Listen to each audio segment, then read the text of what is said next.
وأصحابه وأولياء أمته وعلماء ملته أجمعين. أما بعد فأعوذ بالله من الشيطان الرجيم. بسم الله الرحمن الرحيم. وما خلقت الجن والإنس إلا ليعبدون.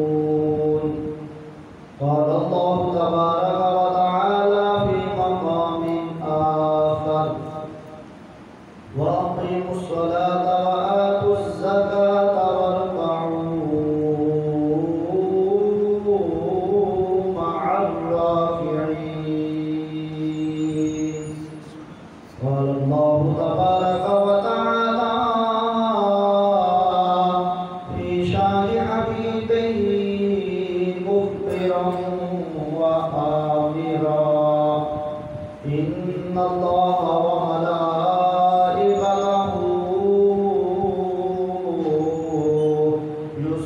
يصلون على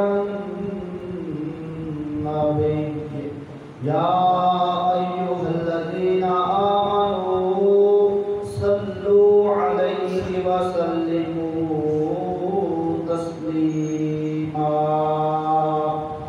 اللهم صل على سيدنا ومولانا محمد وعلى آل سيدنا ومولانا محمد وبارك وسلم. الصلاة والسلام عليك يا سيدي يا رسول الله وعلى آلك وأصحابك يا سيدي يا جد الحسن والحسين. اللہ تعالیٰ کی حمد و ثنا نبی مکرم شفیع معظم نور مجسم جان کائنات احمد مجتبی حضرت محمد مصطفیٰ صلی اللہ علیہ وآلہ وسلم کی بارگاہ میں ہدیہ درود و سلام پیش کرنے کے بعد میرے نہایت ہی واجب الاحترام بزرگوں دوستوں عزیز بھائیوں، گزشتہ جمعہ المبارک کے خطبہ میں نماز کی عظمت، اہمیت اور فضیلت کے حوالے سے معروضات پیش کیے گئے تھے، اور میں نے عرض کیا تھا کہ آئندہ جمعہ المبارک کو بھی اسی عنوان پر گفتگو ہوگی۔ اللہ تعالیٰ کی بارگاہ میں دعا ہے مجھے حق سچ بیان کرنے کی توفیق عطا فرمائے اور ہم سب کو سنا کر عمل کی توفیق عطا فرمائے۔ اللہ تبارک و تعالیٰ نے کائنات میں جو بھی چیز بنائی ہے، ہر چیز کو بنانے میں اس کی کوئی حکمت ہے۔ ادنا سے ادنا چیز کو آپ لیں تو اس کو بنانے کی بھی کوئی حکمت ہے۔ تو جب ہر چیز کو بنانے کی حکمت ہے، یہ اللہ تبارک و تعالی کا اپنا ارادہ ہے، اپنی مشیت ہے، اپنی اس کی رضا ہے کہ وہ بندوں کو کسی کی حکمت بتا دیتا ہے، کسی کی حکمت نہیں بتاتا۔ وَهُوَ الْعَزِيزُ الْحَكِيمُ، اللہ تعالیٰ فرماتا ہے کہ اللہ غالب ہے، حکمت والا ہے۔ جب وہ حکمت والا ہے تو اس کا ہر فعل والا ہے۔ تو جب ہر چیز چھوٹی سے چھوٹی چیز کو لے اس کو بنانے میں حکمت ہے، تو یہ جو اشرف المخلوقات انسان کو بنایا ہے یہ کوئی بغیر مقصد کے نہیں ہے، اس کو بنانے کا بھی حکمت ہے۔ مکھی ہے، مکھی یہ جراثیم والی مکھی، گندی مکھی اسے ہم کہتے ہیں۔ ہمارے اوپر بیٹھ جائے بار بار اڑاتے ہیں، پھر آ کے بیٹھ جاتے ہیں۔ ایک تو یہ ہمیں بتایا جا رہا ہے کہ انسان اتنا عاجز ہے، تو غرور اور گھمنڈ میں ہے، اور تو اتنا عاجز ہے کہ میری یہ چھوٹی سی مخلوق مکھی تیرے کنٹرول میں نہیں ہے، اور تو بڑی بڑی باتیں کرتا ہے۔ یہ بار بار اس کو اڑاتا ہے اور یہ پھر تیرے اوپر آ کے بیٹھتی ہے، یہ تیرے کنٹرول میں نہیں ہے۔ اب اس کو بنانے کی بھی حکمت ہے۔ یہ کسی چیز کے اندر گر جاتی ہے، اس کے بارے میں پانی ہے، دودھ ہے، چائے ہے، یا اس کے علاوہ کوئی اور چیز ہے، اس میں گر گئی، تو وہ چیز کیا حرام ہو گئی؟ نہیں، وہ چیز حرام بھی حلال ہے، لیکن اس کو استعمال کرنے کا طریقہ نبی پاک علیہ السلام نے بیان کیا۔ اور دیکھیے نا ہمارا دین کہاں تک رہنمائی کرتا ہے۔ اتنا عظمت والا دین اللہ نے ہمیں عطا کیا ہے کہ مکھی اگر چیز کے اندر گر گئی ہے اب اس کا کیا کریں؟ نبی پاک علیہ السلام نے ہمیں اس کی بھی تعلیم ارشاد فرمائی ہے کہ یہ حرام نہیں ہوئی چیز، یہ حلال ہے، اب استعمال کیسے کرو گے؟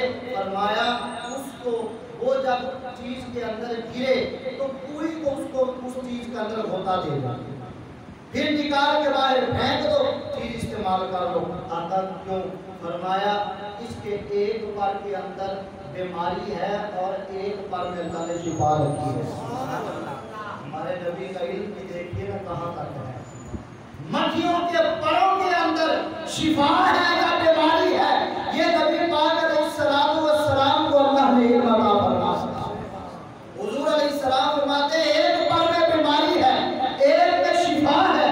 صحابہ کرتے آنا پھر ساری کو کیوں ہوتا دے؟ فرمایا جب یہ چیز کے اندر گرتی ہے نا پہلے بیماری والا پر داخل کرتی ہے، تو تم ساری کو ہوتا دے دو، پھر نکال کے باہر پھینکو، چیز استعمال کر لو، اس لیے کہ وہ جو شفا والا پر اس نے باہر رکھا ہے، تم ساری کو ہوتا دو گے تو وہ شفا اس چیز کے اندر آ جائے گی، بیماری ختم ہو جائے گی، چیز استعمال کر لو۔ تو یہ مکھی بھی اللہ تعالیٰ نے بغیر مقصد کے نہیں بنائی ہے۔ تو یہ اتنا 6 فٹ کا 7 فٹ کا انسان اللہ تعالیٰ نے کیسے بے مقصد بنایا ہوگا۔ اب ہم نے کچھ مقصد خود بنا رکھے ہیں، ہم دنیا میں آ گئے، بڑے ہوئے تو کیا ہوا؟ شادی ہو جائے، بچے ہو جائیں، کاروبار اچھا ہو جائے، اولاد ہو جائے، تو جی اب میرا مقصد پورا ہو گیا۔ جب بندے کا مقصد پورا ہو جاتا ہے تو بندہ اطمینان میں آ جاتا ہے۔ ایک مشن ہے بندے کا، ایک کام ہے، وہ شروع کیا، جب تکمیل تک پہنچتا ہے تو بندہ اس حوالے سے اطمینان میں ہے۔ مثلا ایک بچہ پڑھ رہا ہے، حفظ القرآن شروع کیا، جب مکمل ہو جائے گا اب وہ حفظ القرآن کے حوالے سے اطمینان میں آ گیا کہ پورا ہو گیا۔ جب تک پورا نہیں ہوا دن رات محنت کرتا رہا، دن رات اس میں کوشش کرتا رہا کہ یہ پورا ہو جائے، اسی طریقے 30 سپارے پورے ہو جائے۔ جب پورا ہو گیا اب اس حوالے سے اطمینان میں ہو گیا، اب کوئی اور علم شروع کرے گا آگے۔ تو اسی طرح جو بندے کا ایک مشن ہوتا ہے، ایک کام ہوتا ہے، اس کو جب تکمیل تک پہنچا لیتا ہے تو بندہ اطمینان میں ہو جاتا ہے۔ اگر ہماری زندگی کا مقصد یہ ہے کہ بس دنیا میں آئے، بڑے ہوئے، کاروبار سیٹ ہو گیا، مال و دولت اکٹھی ہو گئی، گھر بن گیا، شادی ہو گئی، اولاد ہو گئی، اب میرا مقصد پورا ہو گیا، تو پھر بندے کو اطمینان آ جانا چاہیے کہ نہیں؟ ان ساری چیزوں کے بعد سکون، اطمینان، چین آ جانا چاہیے، لیکن نہیں آتا، بندہ پھر بھی فکروں میں رہتا ہے۔ تو پتہ چلا یہ مقصد ہمارا بنایا ہوا ہے، غلطی ہو سکتی ہے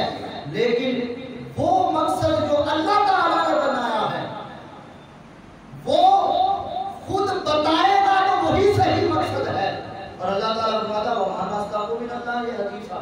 اللہ تعالیٰ سے سچی بات کس کی ہو سکتی ہے؟ سب سے سچا تو وہی ہے. تو اللہ تبارک و تعالیٰ نے جو مقصد بتایا ہے وہ یہ ہے وَمَا خَلَقْتُ الْجِنَّ وَالْإِنسَ إِلَّا لِيَعْبُدُونِ. اے بندے میں نے جنوں اور انسانوں کو صرف اپنی عبادت کے لیے بنایا. انسان کی زندگی کا مقصد اللہ کی عبادت ہے. اب ہم دیکھیں ہم کتنی عبادت کر رہے ہیں. 24 گھنٹے دن رات میں ہیں, ہم کتنا ٹائم اللہ کی عبادت میں گزارتے ہیں. اپنا اپنا ہم محاسبہ کریں. کاروبار کر رہے ہیں تو کاروبار میں ہم اتنا اللہ تعالیٰ اور اس کے محبوب کی تعلیم کو سامنے رکھتے ہیں. محنت مزدوری کر رہے ہیں, اس میں ہم کتنی اللہ تعالیٰ اور اس کے محبوب کی تعلیمات کو سامنے رکھتے ہیں. نیچے سے لے کر اوپر تک جب ہم غور کرتے ہیں تو سارا دن اور رات بھی ہماری غفلت میں گزر رہی ہے. اور اللہ تبارک و تعالیٰ نے ہمیں بتا دیا ہے تمہارا مقصد زندگی کا یہ ہے کہ تم میری عبادت کرو. تو انسان اللہ کی عبادت کے لیے دنیا میں آیا ہے. اب دیکھیے میں نے ذکر کیا تھا گزشتہ جمعہ مبارک کے خطبہ میں کہ اللہ تعالیٰ نے انسان کو جسم اور روح سے مرکب کیا ہے. جسم کی خوراک بھی اللہ تعالیٰ نے امتحان میں عطا کی ہے, روح کی غذا بھی عطا کی ہے. انسان ہے جسم اور روح دونوں سے. اب ہم اپنا محاسبہ کریں کہ ہم روح کو کتنی غذا دے رہے ہیں اور جسم کو کتنی غذا دے رہے ہیں. جسم کی غذا اور خوراک اور سکون کا ہم بڑا اہتمام کرتے ہیں, بڑی فکر کر رہے ہیں, دن رات اس میں کوشش کر رہے ہیں, لیکن روح کی غذا کے لیے ہم ذرا بھر بھی کوشش نہیں کر رہے. روح کے سکون کے لیے ہم ذرا بھر بھی کوشش نہیں کر رہے. تو یہ انصاف تو نہ ہوا. حالانکہ ہماری ہی روح ہے, روح کسی اور کی نہیں ہے. جسم ہمارا ہے تو روح بھی ہماری ہے. تو جسم کا اہتمام کریں اس کے لیے خوراک کا, سکون کا, اور روح کی غذا اور روح کے سکون کا اہتمام نہ کریں تو یہ انسان کی اپنی روح کے ساتھ ناانصافی ہوگی. روح کو زیادہ غذا دینی چاہیے. ہم جسم کو زیادہ غذا دیتے ہیں. صوفیاء تو یہاں تک فرماتے ہیں کھاؤ پیو, لیکن اس نیت سے کھاؤ پیو کہ ہم زندہ رہ سکیں اور اللہ کی عبادت کے لیے ہمیں طاقت حاصل ہو سکے. ہم کھاتے ہیں ہماری اس لیے کہ ہماری زندگی کھانے پینے کے لیے اور بس, اور ہمارا کوئی مقصد ہی نہیں ہے.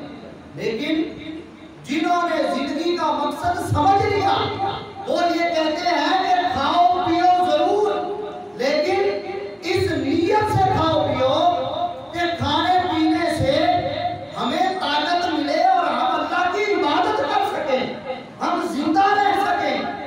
بھئی کھانے پینے سے بھوک پیاس تو ختم ہو ہی جاتی ہے, لیکن اس اچھی نیت کا ہمیں ثواب بھی مل جائے گا. یہ جو اچھی نیتیں ہوتی ہیں ان کا ثواب مل جاتا ہے.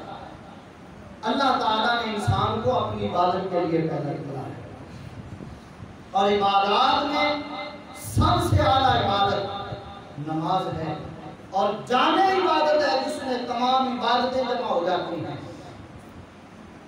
اسی وجہ سے اللہ تعالیٰ نے قرآن مجید میں جتنے اہتمام کے ساتھ اور جتنی دفعہ نماز کا ذکر قرآن میں کیا ہے اتنا کسی اور عبادت کا ذکر نہیں کیا. مختلف عنوانات سے نماز کی عظمت اور نماز کی فضیلت کو اللہ تعالیٰ نے بیان کیا. اللہ تعالیٰ نے ارشاد فرمایا اقیموا الصلاۃ وآتوا الزکاۃ, نماز قائم کرو زکات ادا کرو, وارکعوا مع الراکعین, اور رکوع کرنے والوں کے ساتھ رکوع کرو. یہاں رکوع کا ذکر کیا یا تھا, یہ نہیں فرمایا کہ واسجدوا مع الساجدین, سجدے کرو سجدے کرنے والوں کے ساتھ. مفسرین نے یہ جواب دیا ہے کہ یہود لوگ جو تھے وہ سجدہ کرتے تھے, رکوع نہیں کرتے تھے. تو اللہ تعالیٰ نے فرمایا نماز قائم کرو, زکات ادا کرو, اور والوں کے ساتھ رکوع کرو، یعنی اپنی نمازوں کے اندر رکوع کو بھی رکھو۔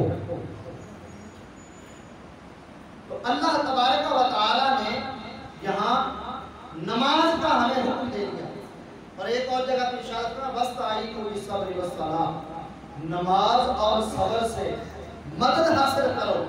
وَإِنَّهَا لَكَبِیرَةٌ إِلَّا عَلَى الْخَاشِعِینَ، بے شک یہ نماز، پہلے دو چیزوں کا ذکر کیا اور اس کے بعد اکیلی نماز کا ذکر کیا، فرمایا وَإِنَّهَا، اور بے شک یہ نماز لَكَبِیرَةٌ إِلَّا عَلَى الْخَاشِعِینَ، نماز مشکل ہے، بھاری ہے، لیکن جو خشوع والے ہیں ان پہ بھاری نہیں ہے۔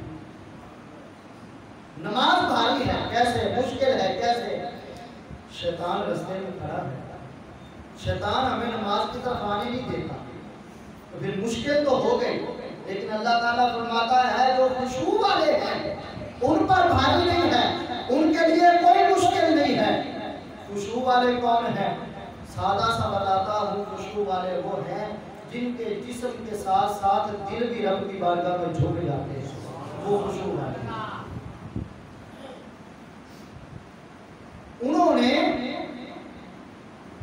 نماز کو مشکل نہیں سمجھا ہے، نماز پابندی سے ادا کی ہے۔ اب خشوع والے کون تھے؟ صحابہ کرام کی سیرت کو ذرا دیکھیے، تمام صحابہ خشوع والے تھے۔ سبحان اللہ۔ ایک دفعہ ایک جنگ کے موقع پر ایک صحابی سے ایک مشرک کی بیوی قتل ہو گئی، اس نے قسم اٹھا لی کہ میں مسلمانوں سے اپنی بیوی کا بدلہ لے کے رہوں گا، جو چاہے ہو جائے۔ نبی پاک علیہ السلام کو اس چیز کی خبر ہو گئی، حضور علیہ السلام نے دو صحابہ کی ڈیوٹی لگائی، ایک انصار سے تھے اور ایک مہاجرین سے تھے، دو کی ڈیوٹی لگائی، اور فرمایا کہ یہ جتنے غزوہ میں لوگ شریک ہیں ان کا تم نے رات کو پہرا دینا ہے، رات کو جب جنگ بند ہو جائے گی وہ آرام کر رہے ہوں گے، تم نے پہرا دینا ہے، وہاں پہاڑ کی چوٹی پہ کھڑے ہو جاؤ اور ان کا پہرا دینا۔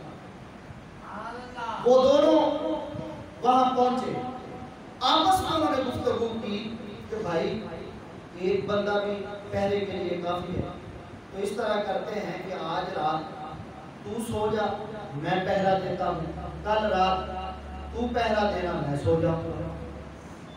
دوسرے نے کہا ٹھیک ہے۔ اب ایک پہرا دے رہا ہے، دوسرا دیگر لوگوں کے ساتھ سو گیا، تو ہوا کیا؟ اس مشرک نے قسم اٹھائی ہوئی تھی میں نے بدلہ لینا ہے، وہ بھی آ گیا۔ یہ جو صحابی پہرا دے رہا تھا، اس نے اب رات بھر پہرا دینا تھا، تو اس نے کہا کہ اب میں رات کیسے گزاروں؟ خالی بیٹھ کر یا چل پھر کر تو مشکل ہو جائے گا، تو اس نے سوچا کیوں نہ ہو کہ میں نماز شروع کر دیتا ہوں، جاگنا تو ہے، اگر بیٹھوں گا ہو سکتا ہے نیند آ جائے، چلتا پھرتا رہوں گا سستی پیدا ہوگی، نیند آ جائے تو نماز پڑھنی شروع کر دی۔ اب اس نے نماز پڑھنا شروع کی، یہاں سے اندازہ لگائیے کہ وہ راتیں کیسے گزارتے ہیں، اور جنگ کا موقع ہے، نماز شروع کی، وہ تو آ گیا تھا، اس کے پاس تیر کمان تھی، اس نے تیر کسا اور اس کو مارنے شروع کیے۔ وہ نماز پڑھ رہے ہیں، یہ تیر مار رہا ہے، ایک مارا، دوسرا مارا، تیسرا مارا، جو سو رہے تھے وہ بیدار ہو گئے، یہ نماز مسلسل پڑھتا رہا۔ یہ ہیں خشوع والے، نماز پڑھتے رہے، وہ تیر پہ تیر مارتا رہا، جو سو رہے تھے وہ بیدار ہو گئے۔ غالباً آواز پیدا ہوئی ہوگی تیر لگنے سے، یا جیسے بھی وہ بیدار ہوئے تو انہوں نے دیکھا کہ آس پاس خون پھیل چکا ہے اور یہ نماز پڑھ رہا ہے۔ جب اس مشرک نے دیکھا لوگ بیدار ہو گئے، وہ بھاگ گیا، یہ نماز سے فارغ ہوا تو لوگوں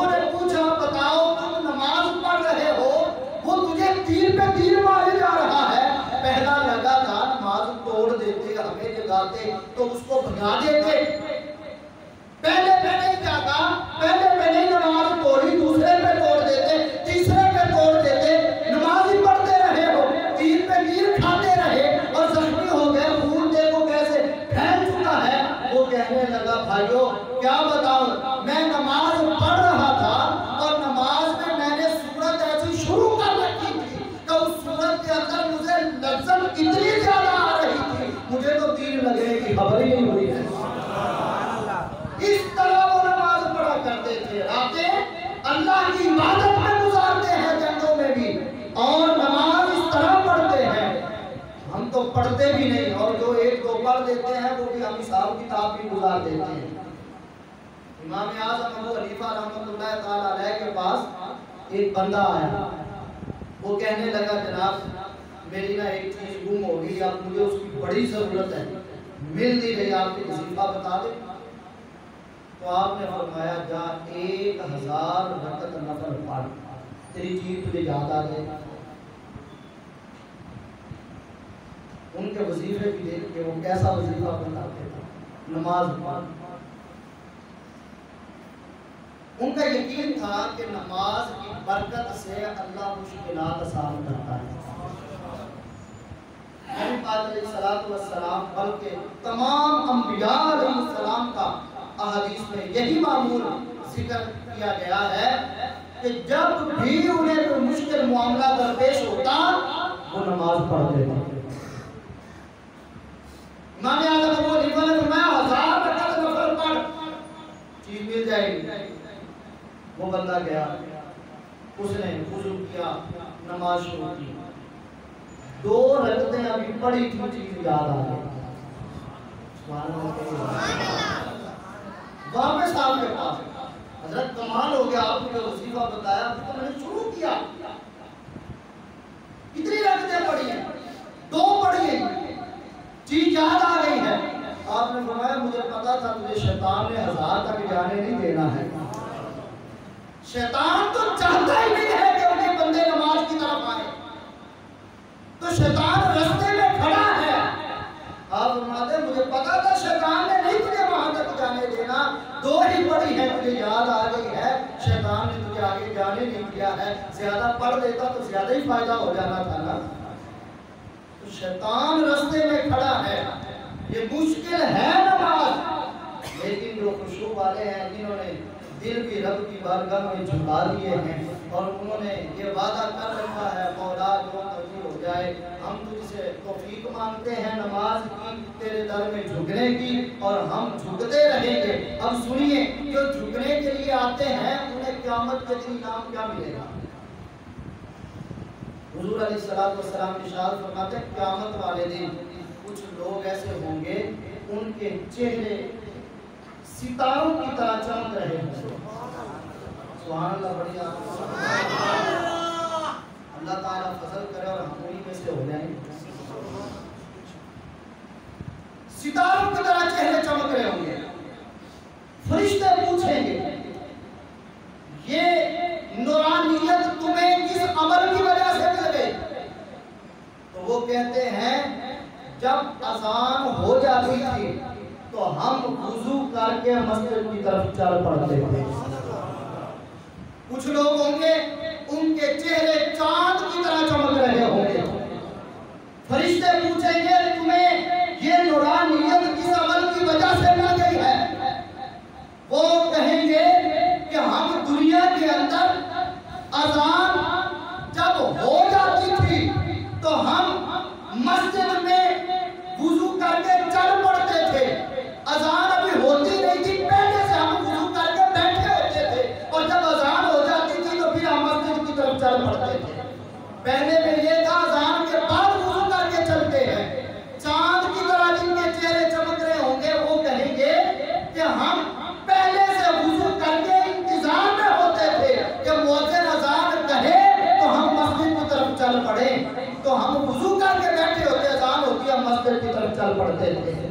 کچھ لوگ ہوں گے ان کے چہرے سورج کی طرح چمک رہے ہوں گے.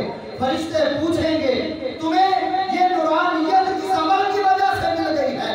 تو وہ کہیں گے ہم اذان مسجد میں جا گا کر سنا کرتے تھے۔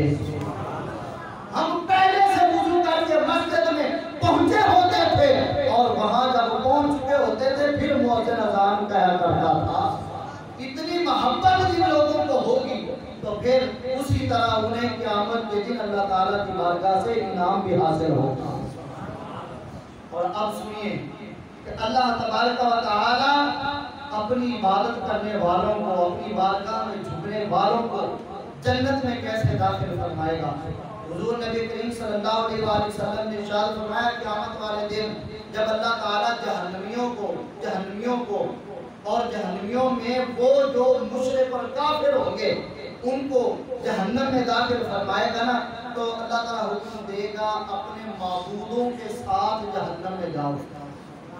بتوں کی پوجا کرنے والے بتوں کے ساتھ جہنم میں، درختوں کی پوجا کرنے والے درختوں کے ساتھ، اسی طرح اگر کیا جس کی وہ پوجا کرنے والے ہوں گے اس کے ساتھ جہنم میں جائیں گے، یعنی اپنے معبودوں کے ساتھ جہنم میں جاؤ۔ جنتی جب جنت جانے کا حکم ہوگا اور جنتیوں میں وہ لوگ جو اللہ کی بارگاہ میں دنیا میں سجدہ ریز ہونے والے ہوں گے ان کو حکم ہوگا جاؤ جنت میں، تو وہ عرض کریں گے مولا وہ تیرے غضب کی جگہ میں گئے ہیں اور اگرچہ ان کے معبود جھوٹے تھے لیکن گئے تو اپنے معبودوں کے ساتھ ہیں نا، ہم تیرے انعام یافتہ بندے ہیں، تو نے فضل کیا اور ہمیں جنت عطا کی ہے، ہم اب جنت میں جائیں گے تو اپنے معبود کے ساتھ جنت میں جائیں گے۔ اس طرح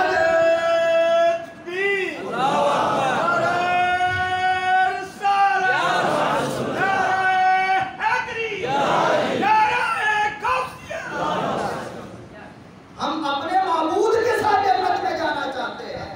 اب ہوگا کیا؟ اللہ اکبر۔ حضور علیہ السلام فرماتے ہیں اللہ تبارک و تعالی پھر ان اپنے بندوں کو اپنا دیدار کروائے گا۔ یہ جتنا بڑا انعام ہے سبحان اللہ اتنی بڑی چیز ہوتی ہے۔ اللہ اپنا دیدار کروائے گا اور اللہ تعالیٰ فرمائے گا اے میرے دربار میں جھکنے والوں، دنیا میں تم جھکتے رہے، مجھے دیکھا نہیں تھا، میرے محبوب سے تم نے سنا تھا، سن کے بن دیکھے جھکتے رہے ہو، آج مجھے دیکھتے جاؤ، سجدے کرتے جاؤ اور سجدے کرتے ہوئے مجھے دیکھتے دیکھتے جنت میں داخل ہو جاؤ۔ جو قیامت میں ملے گا۔ اب بھی اگر ہم سجدہ کرنا چھوڑ دیں، اب بھی ہم نماز کی طرف نہ آئیں تو پھر ہم اپنا خود نقصان کر رہے ہیں۔ اللہ تعالیٰ کی طرف سے تو اعلان رحمت ہو چکا ہے، اب اس کی طرف سے یہ نہیں دیکھیں نا بیٹا کہنا نہ مانے تو ہم ناراض ہو جاتے ہیں۔ بیٹے کو اگر وہ ڈانٹ والا ہے تو ڈانٹتے ہیں، مار والا ہے مارتے ہیں، ایسا کام ہے کرنا بھی اسی نے ہے بھی ضروری کام، بیٹا نہیں کر رہا تو ہم ناراض ہوتے ہیں، ڈانٹ اس کو دیتے ہیں، مارتے ہیں، سزا دیتے ہیں۔ تو جناب والا بیٹا کہنا نہ مارے تو ہمیں اتنا غصہ آتا ہے، ذرا اندازہ تو لگاؤ ہم اتنے سالوں سے مالک کی نافرمانیاں کر رہے ہیں، کبھی ایک دفعہ بھی اس نے ہمارا رزق روکا ہے؟ اس کی رحمت ہم سے دور ہوئی ہے؟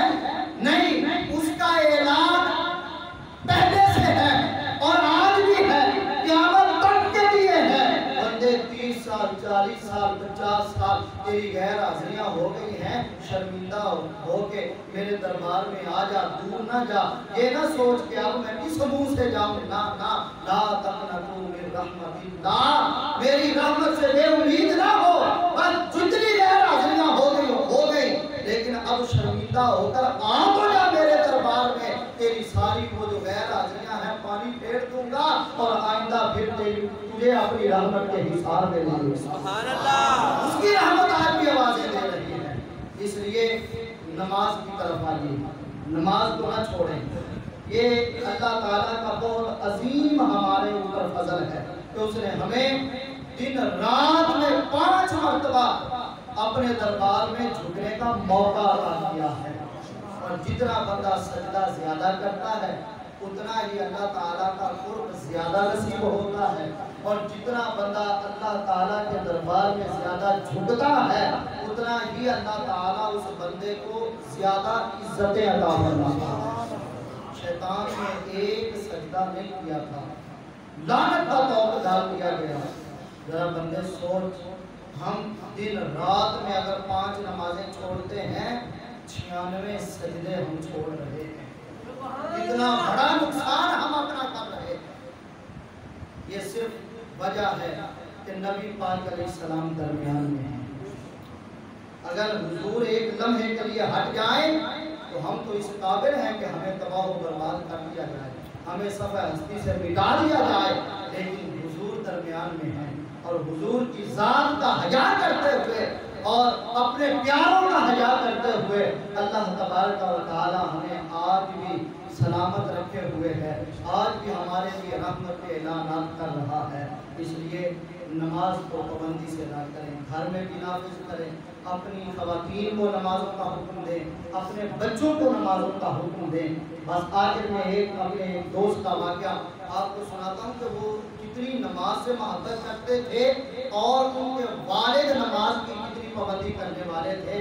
ہمارے ایک دوست ہیں، وہ پیر صاحب بھی ہیں، وہ کہتے ہیں کہ میں رات بھر محفل ہوتی رہی، اس کے بعد لنگر کی ڈیوٹی میری کی والد صاحب نے لگائی تھی، میں نگرانی کر رہا تھا، لنگر تقسیم کیا، تقریباً ساری رات گزر چکی، گھنٹہ یا 45 منٹ اتنا ٹائم اذان میں رہ گیا ہے، فجر کی اذان میں، تو میں سو گیا، فارغ ہوا تو سو گیا۔ والد صاحب فجر کی نماز کے لیے جب اٹھے نا تو انہوں نے مجھے اٹھایا اور اٹھا کر نماز کے لیے لے گئے، ہم نے نماز جماعت کے ساتھ ادا کی۔ اس کے بعد والد صاحب نے مجھے علیحدہ اپنے حجرے میں مجھے بلایا تنہائی میں، اور بلا کر کہنے لگے کہ بیٹا میری محبت تو یہ چاہتی تھی کہ میں تجھے نہ بیدار کروں، 1 گھنٹہ بھی تو ابھی نہیں سویا اور ساری رات تو محنت کرتا رہا، پہلے محفل ہوتی رہی، محفل میں شریک رہا، اس کے بعد پھر لنگر میں تیری ڈیوٹی تھی، تو 1 گھنٹہ بھی تو مشکل نہیں سویا ہے، میں تجھے جب بیدار کرنے آیا تو میری محبت تو یہ کہہ رہی تھی کہ بیدار نہ کروں، لیکن اللہ تبارک و تعالیٰ کی محبت مجھے کہہ رہی تھی کہ اس کو اٹھا دو نماز کے لیے، تو میں نے تجھے اٹھا دیا اور نماز پڑھی ہے، اب تو سو جا، اب تجھے میں ظہر تک نہیں اٹھاؤں گا اور تو سویا رہے گا۔ یہ اب ان کی محبت تھی کہ فجر پڑھ لی ہے، اب اس کے بعد تو سو بھی جائے تو کوئی اور فرض اب ظہر تک تو ادا نہیں کرنا ہے، اب تو سو جا، یہ میری محبت ہے۔ اللہ کی محبت یہ تھی کہ میں تجھے فجر کے لیے اٹھا دیتا، اور میری محبت یہ تھی کہ میں تجھے نہ اٹھاتا، لیکن میں نے اللہ کی محبت کو اپنی محبت پہ ترجیح دی ہے اور تجھے اٹھایا۔ تو ہم اس طرح کریں، بچے بڑے ہمیں پیارے ہوتے ہیں، ان کی نیند ہمیں بڑی پیاری ہوتی ہے، چھوٹا ہے ابھی یہ سویا رہے، نہیں، ان کو اٹھائیں، جب 7 سال کا ہو جائے بچہ اس کو اٹھائیں، نماز کے لیے بھیجیں، خود جائیں، اس کو ساتھ لے کے جائیں، اور جب 10 سال کا ہو جائے تو سختی سے نماز کا حکم دیں تاکہ بچپن سے ہی اس کو نماز کی عادت آ جائے۔ اس لیے بچوں کو بھی نمازی بنائیں، جب بچے نمازی ہو جائیں گے پھر فائدہ ان کا تو ہے ہی، لیکن ہمارا بھی بڑا فائدہ ہے۔ اللہ تبارک و تعالی ہمیں عمل کی توفیق عطا فرمائے۔